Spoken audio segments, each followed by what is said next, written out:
रामकृष्ण हरी मंडळी श्री स्वामी समर्थ. दिवाळीतील महत्त्वाचा दिवस म्हणजे लक्ष्मीपूजन. लक्ष्मीपूजन करत असताना सर्वात आधी आपण दीप प्रज्वलन करून घ्यायचे आहे. त्यानंतर कलश स्थापना आपल्याला करायची आहे. या दिवशी भगवान श्री गणेश, माता लक्ष्मी आणि भगवान श्री कुबेरांचं पूजन केलं जातं. गणपती बाप्पांच्या, माता लक्ष्मीच्या, कुबेरांच्या मूर्तीवरती अभिषेक घालून घ्यायचा आहे. पहिल्यांदा पाण्याने, पुन्हा पंचामृताने, पुन्हा पाण्याने आपल्याला अभिषेक घालायचा आहे.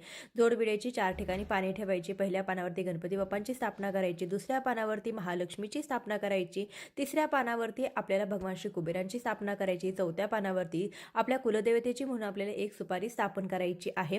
या दिवशी 5 उघडामध्ये धान्य भरून त्यांची पूजा केली जाते किंवा नाणी, लाह्या, बत्तासे, धने, तांदूळ अशा लक्ष्मीकारक वस्तू तुम्ही या सुगडामध्ये भरू शकता.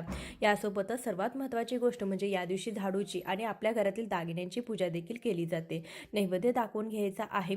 माता लक्ष्मीला एक विडा अर्पण करायचं. या दिवशी पैशाची देखील पूजा केली जाते. धूप दीप ओवाळून आरती करायची. ही संपूर्ण सविस्तर व्हिडिओ चॅनलवरती आहे.